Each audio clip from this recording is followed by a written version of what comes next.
This is an interview with Dr. Clarence J. Martin, a longtime professor of music at Westminster College. And Dr. Martin came to Westminster in 1952 and retired in 1993. Dr. Martin, would you briefly give us a little bit of information about your background before coming to Westminster, your education and so forth? I was born in Lancaster County, Pennsylvania, and first heard of Westminster when I went to a basketball game at Millersville State College, where the Titans had just come from Madison Square Garden to play against the Millersville team. And little did I realize, as a college student then at Millersville, that one day I would be on the faculty at Westminster College in Western Pennsylvania. I attended college at Houghton College, where I graduated with my Bachelor of Music degree, a music department very similar to what Westminster's was. I then immediately did my master's degree in music at Indiana University in Bloomington, and then at the end of that time came right to Westminster with relatively little experience. I met Dorothy Kirkbride and Ada Peabody, who both were studying at Indiana University at that time, and they were instrumental in talking to professors out there and interviewing me, and I then came to Westminster, a job that I had hoped to get when I was much older, but was fortunate enough, and they just never could get rid of me. 41 years later, I decided they had had enough of me. So I then started on a doctoral program at Case Western Reserve. It really wasn't the kind of program that I was interested in, and by the time then I learned of the program at the University of Cincinnati, a music program in choral music, which I really was excited about, and then had a sabbatical.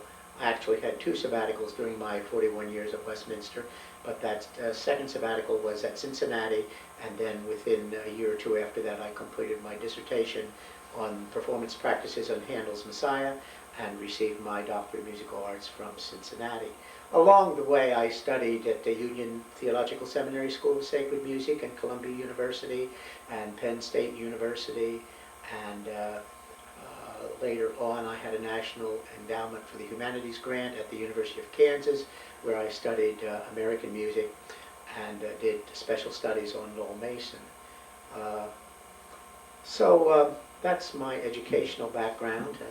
Has choral music always been the thing that you have done and been interested in? And well, as a child I played the cornet, and then in high school I played the baritone horn, and I believe when I started college I was interested in both instrumental and choral music, but the more I was into choral music in college, I realized this was the area of my greatest interest, and by the time I went on for my master's degree I was completely specialized in choral music and never had any desire for orchestral or band music except as it pertained to choral music. is that what you've done primarily at Westminster, choral music? Yes, exclusively. I've directed the choir, taught conducting, I taught some sight reading, I taught music history 1 year, I taught music appreciation to non-majors, and developed quite a course, I thought, in choral music, where I captured on cassettes choral music and ended up with around 40 notebooks full of scores with accompanying cassettes, and so students could just go in the library, pull out the notebook, and there was the music, and follow it with the score. So I in summers and evenings I gave courses on choral literature, and a lot of the local high school and church musicians came to take that course, and we did it sort of chronologically, starting with Renaissance music, medieval music, and quickly moving up through Baroque and classical, romantic, and then even to contemporary music. But a practical music that could be used in everyday church choirs and high schools. Now, were there two choirs when you came to Westminster, the Vesper Choir and the Concert Choir? Or were there other groups as well? Yes, well, let me mention too what changed at Westminster at that time. I came in 1952 and replaced Dr. James Evans, who had been here for several years. And Jim had done both the choir and organ. So he had, when Charlie Sager retired or left the college, he had done the choral and Jim had done the organ. So then Jim wanted to do both and did. But then the college wanted to get back to having a separate choir director and organist. So Arthur Birkby from Camden, New Jersey, and I came together and worked together closely for 4 years. He then went on to Western Michigan University and has since retired. But Arthur and I worked together for 4 years. When I came, there was the Vesper Choir, a group of around 50 or 60, and also Dr. Ada Peabody had a girls' choir.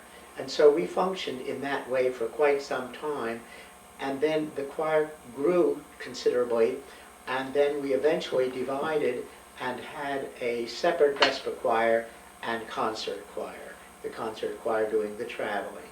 And then as time went on, I think one of the really excellent things that happened for us was an affiliation with the Youngstown Symphony Orchestra.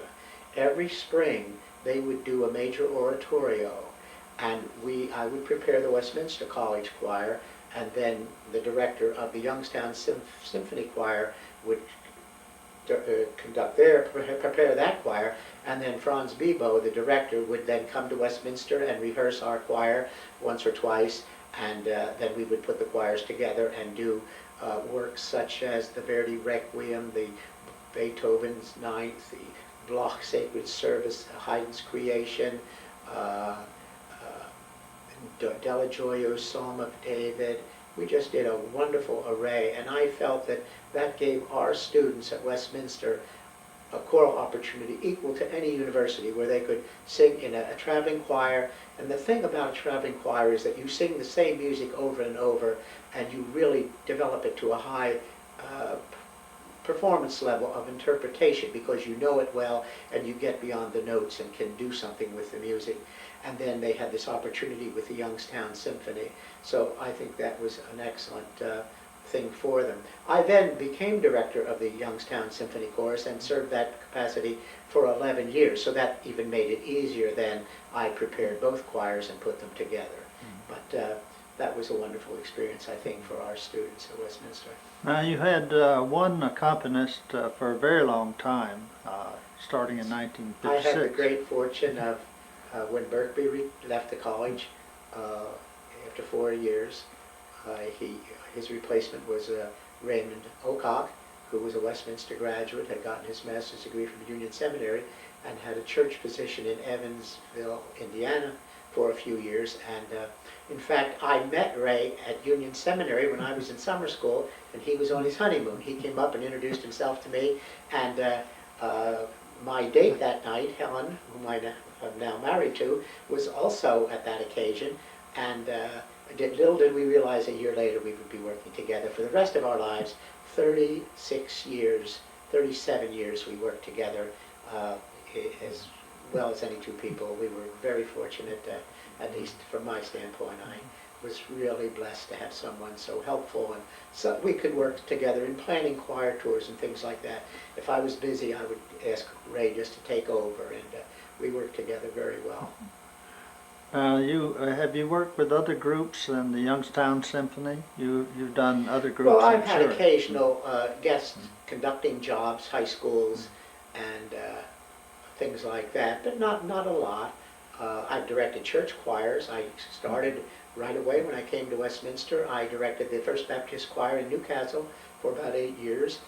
I directed the United Presbyterian Church in New Wilmington, the church choir, for several years.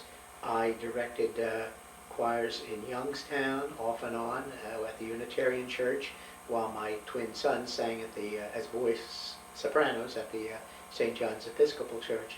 And then now I sing in a choir. You are now, though, working with a group in Newcastle, aren't you? For 2 years after I retired, I directed the Hoyt Singers, a community choir. We would give a fall program, but since I'm out of town too much now, I have no longer do that. So I'm really free of any responsibilities. Now, in the music department, when you came, who was here at that time? Well, Donald Cameron was chair of the department and directed the band and taught theory. Ada Peabody was well known as a professor of music education, and Dorothy Kirkbride was a piano professor. Part-time piano professor from Pittsburgh was Was that Dalmar Russell? Dalmar Russell. Thank you, Joy. And I was a voice professor full-time, and Alan B. Davis was then an still? elder gentleman, but was still on the faculty. I believe that was pretty much. Then when I came, Alice Long, who used to teach part-time voice, no longer was needed then, and so she ended her tenure as a part-time teacher. And when did you become chair of the department? Well, after I had been here about 10 years, so that would have been about 1962, with the building of the new auditorium and music department, I then was named chair and served in that capacity for 25 years. And then in about 1988, I decided that I did not want to go from the rigors of that to retirement, knowing I would retire in 5 or 6 years. And so I resigned that position so that I could have a little less responsibility. And I think that was a very good move. It proved to allow me to cut back. I remember a lady that used to come to our house, a cleaning lady, and she said, "Clancy, are you retired?" And I said, "Jan, it's hard to tell, isn't it?" Well, I wasn't retired, but I was home a little bit more. I wasn't out every Saturday and Sunday with Vespers and interviewing students, so I think that was a smart move. What were the things that you feel best about during your tenure at Westminster in the music department especially? Well, obviously, I assume there are things that I was associated with. I think, let me just name some things that come to mind.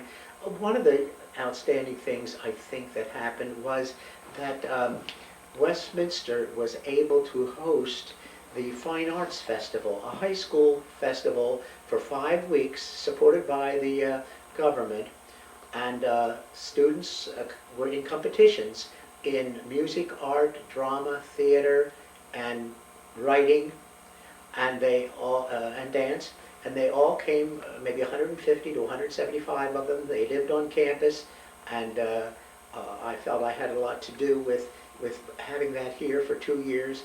I felt it put the name around the campus, and that in itself was wonderful to have that on campus. But as the result of that, I think to a great degree I attribute the growth of the music department in those coming years then, when we had, well, grew from 30 or 40 majors to 120 majors over those years. I always felt that that probably had as much to do with it as anything else. And so that certainly was one of the high points.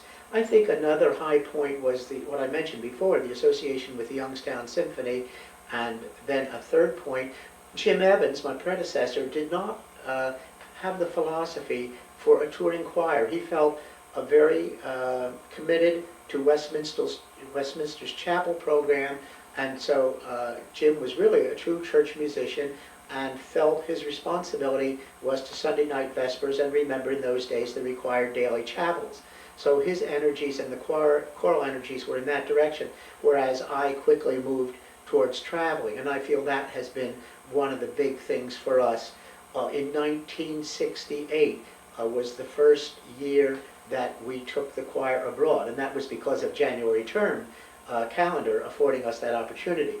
And so every 4 years from then until I retired, the choir went to Europe for at least 3 weeks in January.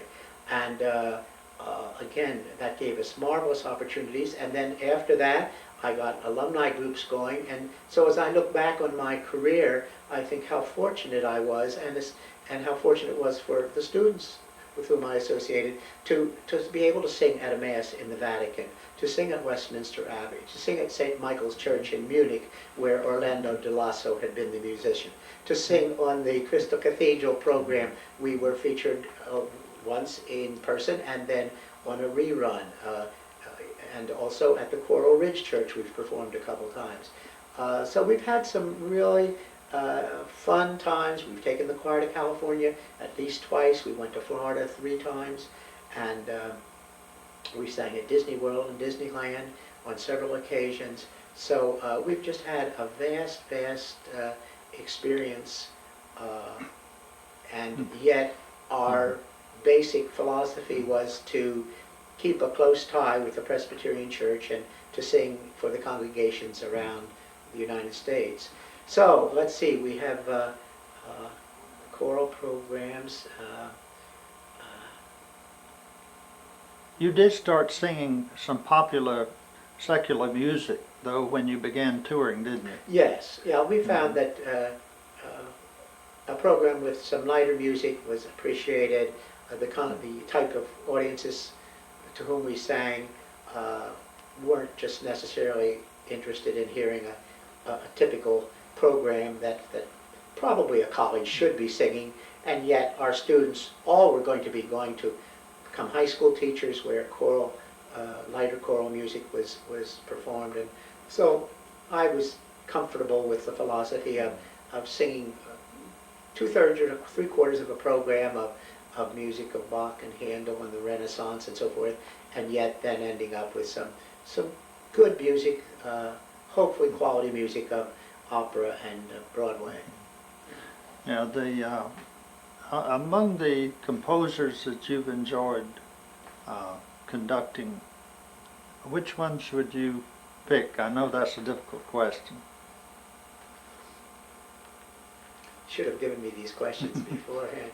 I have loved choral music of all ages, really.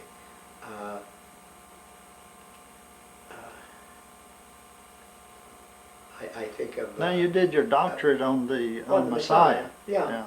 Naturally, I enjoy Handel, a lot of Handel music very much, and certainly one of the high points of my career and why I went into music was a performance when I was in high school of this St. Matthew Passion by J.S. Bach. The emotional power of that, I think, had a lot to do with my choosing music full-time as a career. I enjoyed some certain music of Benjamin Britten, a piece of Gerald Finzi, a contemporary British, comes to mind.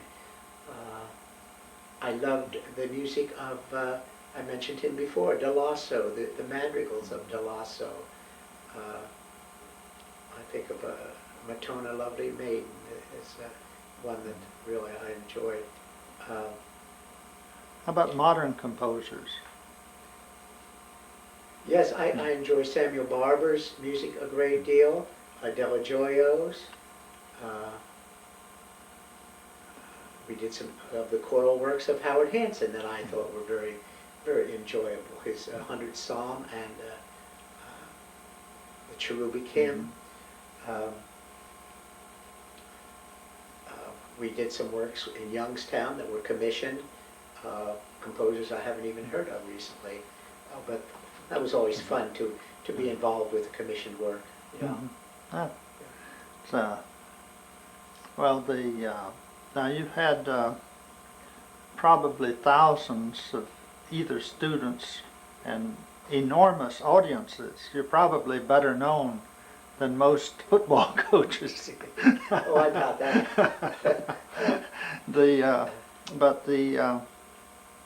You have been able to reach a great many people through the music I remember program. one Christmas time we were invited to do the Vivaldi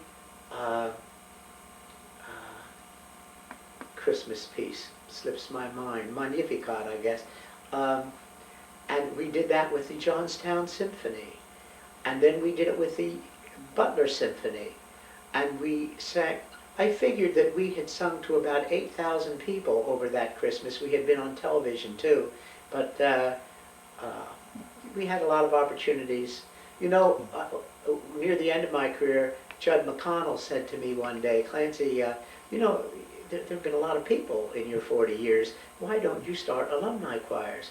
And I figured that it had almost 1,000 people that had been in the choirs over the years. And so I went back and did the research to get their names. And now, well, for the last 8 years, every 2 years, every 2 summers, we've had an alumni choir meet and go and sing for 2 weeks in Europe, maybe do 4 programs. This past summer, we sang at St. Agnes near Cologne, in Cologne. We sang at the John Calvin Room in Geneva.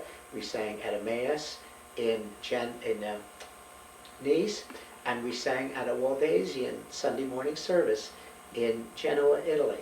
So we've had some wonderful opportunities for the alums. What I do is send them a cassette and the music early, and then we get together and rehearse the day or so before we leave, or as we're ready to leave. We get a hotel room and rehearse for a couple hours, and then off we go. We don't claim to be great, but we have a wonderful time, and thank God for the great acoustics of the churches in Europe. Now, you must have some former students who have gone on to successful careers in choral music. Do any come to mind right off? I don't ask you to pick a favorite or anything like that. Well, the one that comes to my mind now is Kenneth Phillips, who is now an associate professor of music at the University of Iowa. He's published a book through G. Shermer on teaching kids to sing, has tapes to go with it. It's very successful. Kenny does workshops all over the country. He's also called upon to be the assistant director, or at least the choir trainer, of the San Francisco Opera and Symphony Chorus. He's done that with the Chicago Symphony, and he does choral workshops and festivals all over the country, and he certainly has made a wonderful name for himself. I think of Jared Jacobson, who graduated from Westminster and went on to become the organist at Balboa Park in San Diego, and has been one of the piano teachers at Chautauqua for many, many years. I think of Charlie Johnson, who went on to become Dean of Music at the Dean of Fine Arts at the Commonwealth University in Virginia, Richmond, Virginia. Judy Eckelmeyer, who got a PhD in musicology and is at Cleveland State. John Specht, who got his PhD in Schoenberg, Western Reserve, musicology, and he's at Queensborough College in New York City. You could just go on and on. A lot of people that have done a lot better than I have. Well, that's a lot of satisfaction in seeing your students successful. Yeah, really. And now you've had a number of colleagues over the years that I'm sure that I won't ask you to evaluate them, but people who have taught voice, people who have taught instrumental, and so forth. Would you care to mention any of those? Sure. I had some just wonderful colleagues. I think of Isaac Reed, who taught voice for many years, is retired now, living in Amherst, New York. Isaac got his doctorate from Boston University. He was a Juilliard graduate, and was a very fine gentleman and helpful colleague. He was excellent at teaching advanced students in interpretation and languages. Carol Schoenhardt came from Youngstown and started as a piano teacher. She was helping out part-time and then came on with both voice and piano, and she was not as comfortable with the piano, so she continued and specialized in voice, taught some theory, and had some excellent success with students. I think I mentioned Ada Peabody, who, whenever I would go out on choir tours, the alums would come up and tell me to tell Ada they're forever indebted to her for the background she gave them.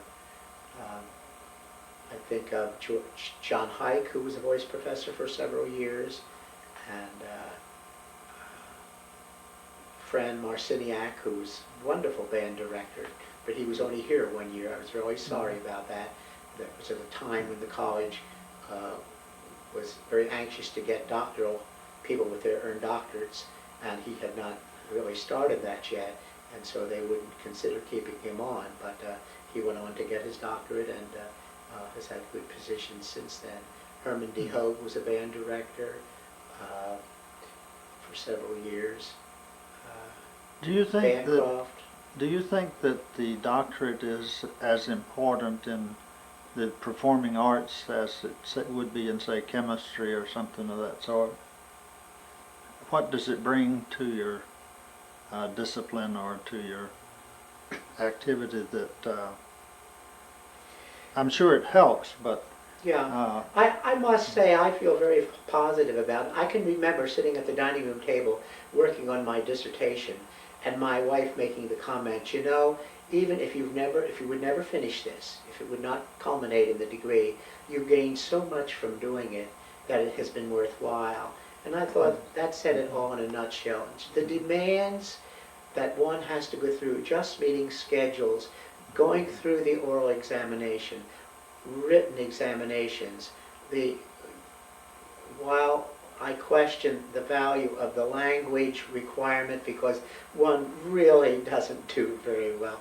I think most of the people that I know really were never sufficiently fluent enough in either German or French to feel comfortable that their translations were really worthy. I would much rather pay someone that really knows their stuff.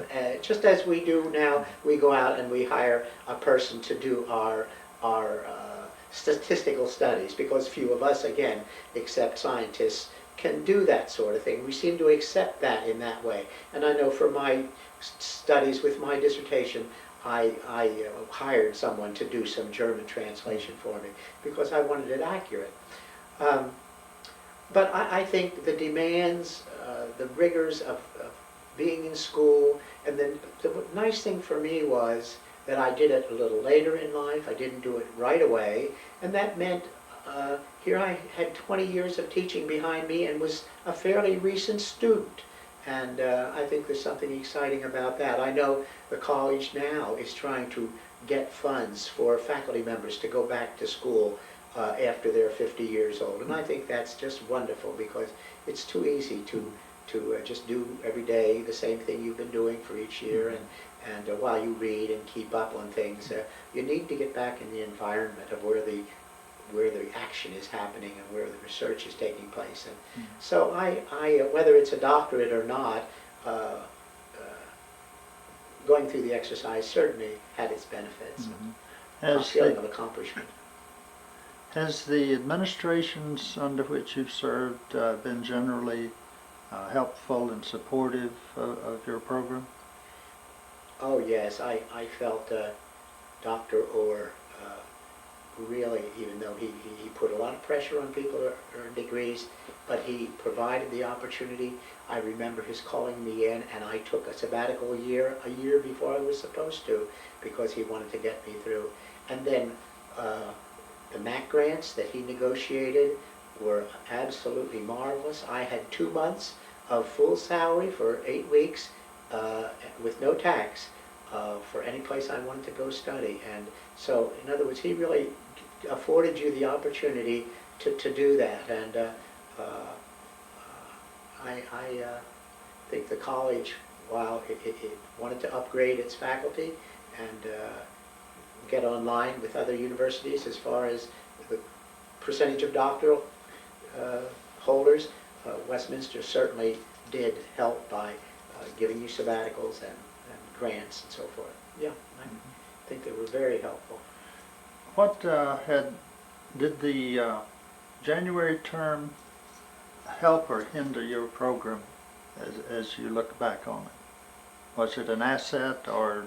You know, in some respects, it worked as an advantage and a disadvantage. The disadvantage was that here you had a student studying with a voice teacher, and then all of a sudden, mid-December, they ended that, and they didn't start that again then until February. Now, in some cases, the teachers did work with students in January. From the standpoint of theory, that became a little of a concern too. In other words, here you were building on a technique, and then all of a sudden you stop it for 5 months or whatever, 5 weeks, and then you pick it up again. I suspect in the overall it didn't hurt that much. The advantage I found was that one, it gave me the opportunity to take the choir abroad and do that. Secondly, I thought it was very exciting to institute new courses. As chair at that time, I really had a lot of fun trying to talk Barty McCandless, a religion professor, and Ray Lecoq, a music professor, into doing courses together. I did one in acoustics with Bill Johnson. A lot of our people did joint courses. We created some interesting studies for people in folk music, in jazz, things like that, that I don't think would have happened if we didn't have that 1 month opportunity to take a chance, and if it didn't work, the damage wasn't too great, and it was sort of fun. So I liked the January term, and if it's successful, it's only because people really work at it, and if they don't, they might as well get rid of it, go back to the semester system, because that was successful too.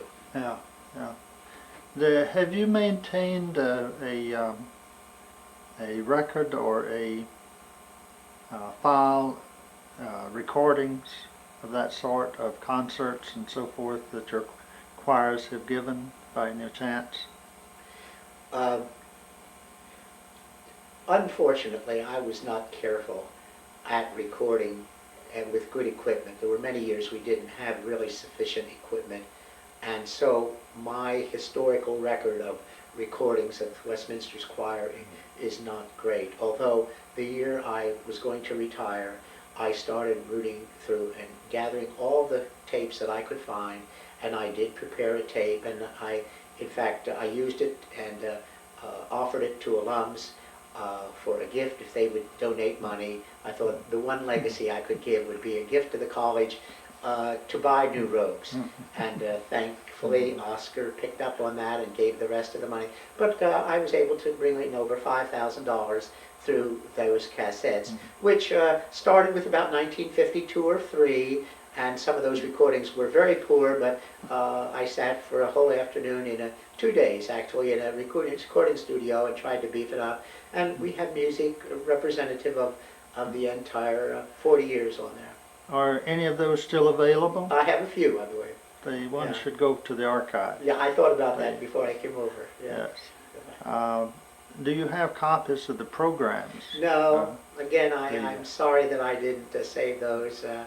I do have wonderful notebooks from the travel trips. Every time I would gather up lots of pictures and the program notes, and especially in Germany and Switzerland when we would have newspaper reviews, and then I would translate those. So I have maybe a dozen excellent notebooks that really have only interest to me, but it's so wonderful to sit down and see pictures from. You did take pictures? Oh yeah, during excellent, excellent. And I would get the best of everybody's pictures. And so I think the photography is exciting, and notes and letters and articles and so forth. Now your family, you have 4 sons. I have 4 sons. And they all sang? Or do no, sing? My eldest son, I think, had inherited allergies from his mother. She has allergies, and he never, although he loves music, he played the sousaphone in the high school band, and when he went to Rensselaer, became an electrical engineer. He's now director of the microsensor division in Albuquerque, New Mexico, Sandia National Lab.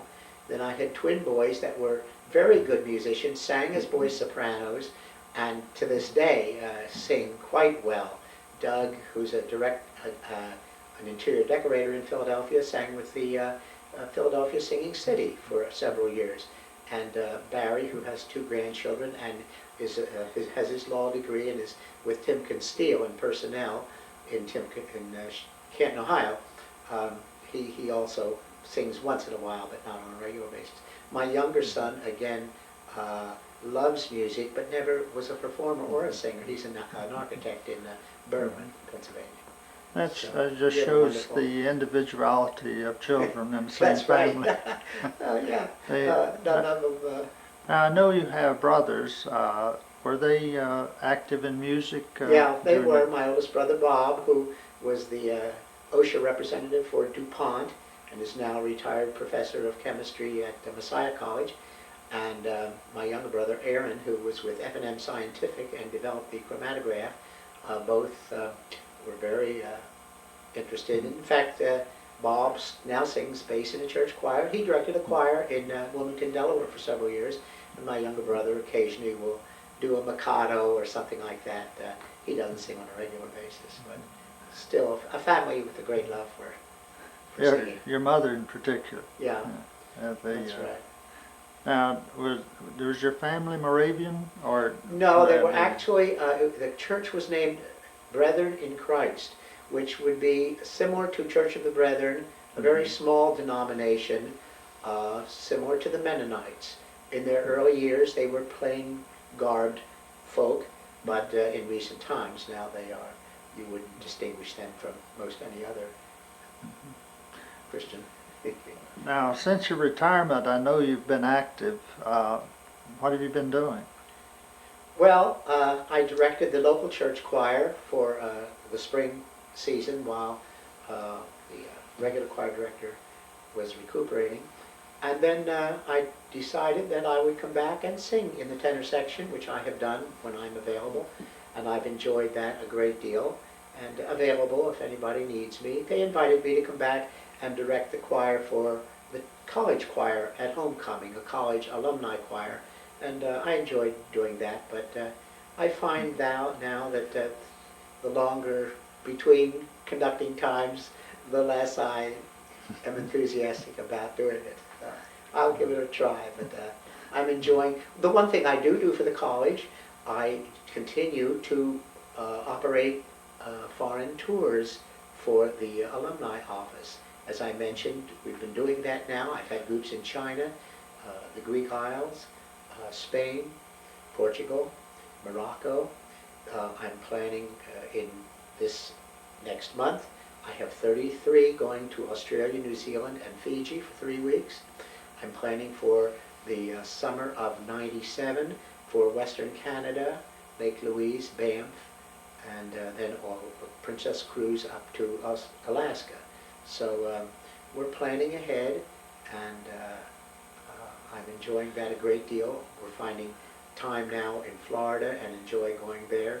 So taking care of a home and having families to visit and help fix their homes and grandchildren to babysit. I'm enjoying life immensely. Yeah. Well, this seems like a good time to ask if there's anything that you would like to add that we have omitted thus far in this interview. Things that occurred to you as you were talking, or as we were talking, that might be of interest. There are a few people whose career is so singularly one place, and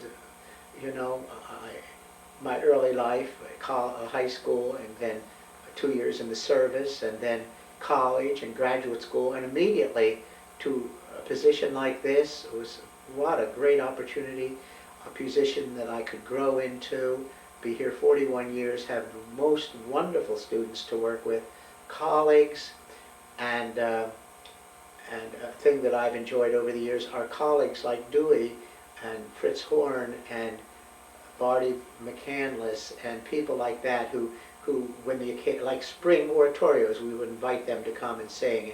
So my family being completely raised in New Wilmington, just a wonderful place to raise a family. The associations that my children had were excellent, and I just feel so blessed and fortunate that I had the opportunity to devote my life. And if I've been only slightly helpful to some people along their way, I'm grateful, and I hope I haven't been too much of a detriment to anyone. But I've had a wonderful life, and had wonderful support. I think I can say personally, and for a great many other people, that being in a choir that you've directed has always been great fun and a feeling of accomplishment in spite of our own inabilities. It's really appreciated. Thank you, Dewey. I think we'll stop here then. Thank you, Clarence. My pleasure to be with you, Dewey.